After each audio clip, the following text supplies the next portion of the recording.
नमस्कार, मैं हूं विजय और आप देख रहे हैं टीवी 24 न्यूज़ एक्सप्रेस। अभी हमारे साथ यहाँ पे आप तस्वीरों में देखेंगे, फ्रेम में नज़र आएंगे आपको अब्दुल मन्नान। आपको जानकारी के लिए बता दें कि ये गोपालपुर में अब की बार ये दौरा कर रहे हैं, भ्रमण कर रहे हैं और इनका कहना है कि अब की बार बसपा से ये चुनाव लड़ने वाले हैं, हो सकता है इनको टिकट मिलेगा। फिलहाल अभी ये तो बात की बात है, लेकिन जिस तरीके से गोपालपुर विधानसभा में समस्याओं का अंबार लगा हुआ है, समस्याओं से जो पीड़ित लोग जूझ रहे हैं, अगर बात करें दिवारा क्षेत्र की, देवरांचल में आपने देखा होगा बहुत सारी ऐसी समस्या नज़र आती है। बाढ़ से लोग ग्रसित हो जाते हैं, लोग परेशान रहते हैं, लोगों की ज़मीनें चली जा रही हैं, हाहाकार मच जाता है पूरी तरीके से। जब जब बाढ़ आती है तब तक लोग पूरी तरीके से पीड़ित हो जाते हैं। हालांकि नाव का सहारा लेना पड़ता है इस पार से उस पार जाने के लिए। सबसे बड़ी जो समस्या अब तक देखी जाती है, हालांकि हमने भी कुछ खबरें वहाँ की हैं, ग्राउंड रिपोर्टिंग की है, तो जो समस्या अभी तक हमको नज़र आई है वहाँ की जो सबसे बड़ी समस्या है वो शिक्षा की है। तो कहीं ना कहीं लोग शिक्षा से वंचित रहते हैं और शिक्षा एक ऐसा चीज़, अगर शिक्षा नहीं रहेगा तो हालांकि कुछ भी नहीं रहेगा। तो शिक्षा बहुत बड़ी यहाँ पे चीज़ होती है, क्योंकि बच्चे पढ़ने नहीं जा पाते हैं, नाव का सहारा लेना पड़ता है, तो कहीं ना कहीं बहुत सारी समस्याएं होती हैं। ऐसे में जो लोग वहाँ के हैं, लोग यही कहते हैं कि सांसद हो चाहे विधायक हो, कोई भी यहाँ पे आता है और चला जाता है, होता कुछ नहीं है। ऐसे में यहाँ पे एक नया चेहरा हमारे साथ यहाँ पे बैठा हुआ, आप देखेंगे तस्वीरों में नजर आएंगे आपको अब्दुल मन्नान जी। ये अब की बार इनसे बातचीत करेंगे और बातचीत के दौरान जानने का प्रयास करेंगे कि अब की बार ये क्षेत्र में जा रहे हैं तो किन किन समस्याओं को ये देख रहे हैं। हालांकि बात करें गोपालपुर विधानसभा में तो बहुत सारे गाँव पड़ते हैं, इसमें महाराजगंज की बात करें, भैरव बाबा की बात करें, तो वो सारा कुछ जो भी है वो आखिर ये किस तरीके से उसको मैनेज करेंगे, कैसे देखेंगे और किस एंगल से देखते हैं गोपालपुर विधानसभा में। हालांकि यहाँ पे जो नफीस अहमद जी हैं वो लगातार इस पे कर रहे हैं, लेकिन जनता को जो संतुष्ट करने की बात की जाए तो जनता कहीं ना कहीं सवाल खड़े कर देती है। फिलहाल इनसे भी थोड़ी सी बातचीत करेंगे और बातचीत के दौरान जानने का प्रयास करेंगे कि इनका क्या मकसद है, किन चीज़ों को लेकर के ये फील्ड में उतर रहे हैं और क्या क्या चीज़ें इनको अभी तक फील्ड में नज़र आई हैं और किन किन समस्याओं को ये देखें और इन समस्याओं को ये किस तरीके से और किस एंगल से समाधान करने का प्रयास करेंगे। तो चलते हैं डायरेक्टली इन्हीं से बातचीत करते हैं। अब्दुल मन्नान जी, आप फील्ड में जाते हैं, देख रहे हैं, अगर बात करें देवरांचल क्षेत्र की तो कैसी कैसी समस्या आपको देखने को मिली वहाँ पे? मैं देवरांचल में काफ़ी दिनों से दौरा कर रहा हूँ और देवरांचल में सबसे ज़्यादा समस्या तो बाढ़ से पीड़ित लोगों की है। उसके बाद वहाँ अस्पताल, शिक्षा, रोड और बेरोजगारी का मुद्दा है।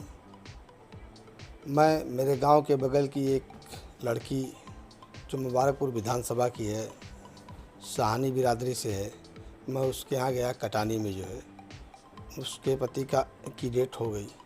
उससे मैंने पूछा कि क्या हुआ था, जो है बहन जो है, तो उन्होंने कहा कि भैया जो है कि यहाँ अस्पताल नहीं है और यहाँ से ले के जाने में आजमगढ़ ज़िले पे ले जाने में कम से कम 2.5 घंटे लग गए। उस बीच उनकी डेथ हो गई। तो मेरे गांव के पड़ोसी हैं और मैं उनके यहाँ गया था, जो है तो इस तरह की समस्याएं हैं। जो है सरकार को इस चीज़ पे ध्यान देने की ज़रूरत है, ताकि जो है वहाँ के लोगों का इलाज हो सके, अस्पताल बन जाए और पढ़ाई के लिए शिक्षा बड़े स्कूल बन जाए। रोड की ये दशा है कि लोग अपनी कंप्लेंट करते करते माननीयों से थक गए हैं, लेकिन कोई उनसे बात करने के लिए तैयार नहीं है। और बाढ़ की ये दशा है कि जब बारिश हो रही है तो बाढ़ आ रही है, गांव का गांव बह जा रहा है। न उस तरफ सरकार का ध्यान है, न वहाँ के जनप्रतिनिधियों का ध्यान है, न वहाँ के लोग की बात सुनने के लिए कोई जाने के लिए तैयार है। कहने के लिए तो सारे लोग ये कह रहे हैं कि हम आपकी बात कर रहे हैं, लेकिन जब वहाँ का दौरा हो रहा है, वहाँ के लोगों से मिल रहे हैं हम लोग, तो लोग इस तरह की समस्या बता रहे हैं। अभी मैंने बताया ना कि मेरे गांव के बगल की है पेरोपुर, एक गांव है मुबारकपुर विधानसभा में, वहाँ की एक लड़की है सहानी बिरादरी की, वो मेरे गांव से घर के एकदम ठीक सामने घर है उसका, जो है। और मैं उसके घर गया तो वो बता रही थी कि हम यहाँ से ले जाते डेथ हो गई, जो है। तो इस तरह की काफ़ी समस्या है। जो गरीब लोग हैं उनके पास इतनी ज़्यादा व्यवस्था नहीं है, गाड़ियाँ नहीं हैं, 4 चक्का गाड़ियाँ नहीं हैं कि वो आनन फानन में आजमगढ़ लेके भाग के आएँ।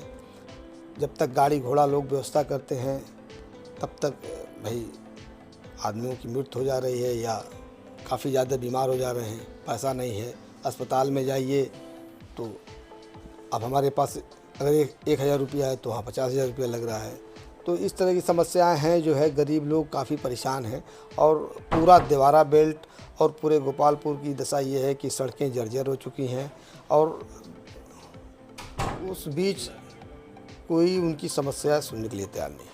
अच्छा, अक्सर करके देखा जाता है जब समस्याओं से लोग जूझते हैं तो सबको एक बड़ी आशा होती है जो विधायक होते क्षेत्र के, कि विधायक जी आएंगे और कुछ करेंगे। लेकिन अगर गांव वाले से अभी हमने हाल ही में बातचीत, तो लोगों का साफ तौर से कहना है, जो बंधे के उस पार के लोग हैं, लोग कहते हैं कि जो भी लोग आते हैं वो बंधे के इसी पार आते हैं और बंधे के उस पार कोई नहीं जाता है। क्या जो समस्या वहाँ की बनी हुई क्या ऐसे ही बनी रहेगी?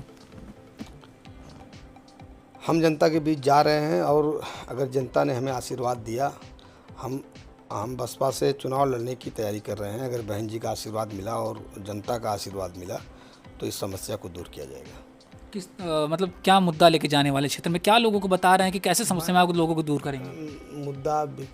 ये मुद्दा लेके जा रहा हूँ कि लोगों की समस्या सुनी जाएगी और उसका हल किया जाएगा। पूरी प्लान बनाई जाएगी। बस एक बार 5 साल के लिए जनता हमको चुन के विधानसभा भेजे। तो अभी जो आपने दौरा जो आप कर रहे हैं लगातार, क्या समस्या आपको सबसे मेन समस्या क्या नज़र आई जो दूर कर देनी चाहिए? सबसे मेन समस्या ये है कि लोग बेरोजगार हैं। लोगों के पास काम करने के लिए कोई बेरोजगार हैं लोग, और उनको कोई एक भी जनप्रतिनिधि ये जाके ये नहीं कह रहा है कि हम आपकी समस्याओं को दूर करेंगे, आपके लिए कुछ करेंगे। जो है बस लोग जा रहे हैं। पूरे विधानसभा गोपालपुर में लोग ये देख रहे हैं कि जितने अमीर लोग हैं उनके यहाँ माननीय लोग जाते हैं, उनसे भेंट करते हैं, फिर वहीं से चले जाते हैं। अगर आपको मौका मिलता है तो आप इसे किस तरीके से सॉल्व करने का प्रयास करेंगे, जो समस्या आपने बताई? अगर जनता ने मुझे मौका दिया तो मैं ज़मीन पे उतर के हर कार्यकर्ता की बात सुनूंगा और कार्यकर्ता की बात सुनने के बाद उसका समाधान बनाया जाएगा, उसका रास्ता बनाया जाएगा। ठीक है, बातचीत करने के लिए धन्यवाद। आपने देखा, हमने इनसे बातचीत की, उन्होंने बातचीत के दौरान बताया कि जो भी गोपालपुर विधानसभा की जो समस्या है उस पर ये ध्यान देंगे। हालांकि इनसे एक बार हमने पहले भी बातचीत की थी, इन्होंने बताया था, और अभी ये दूसरी बार इनसे मुलाकात हुई और दूसरी बार हमने गोपालपुर विधानसभा की जो समस्या है उसको लेकर के इनसे वार्ता की है। फिलहाल इस खबर को लेकर के आपकी क्या राय है हमें कमेंट करके जरूर बताइएगा। तब तक के लिए नमस्कार और देखते रहिए TV24 न्यूज़ एक्सप्रेस।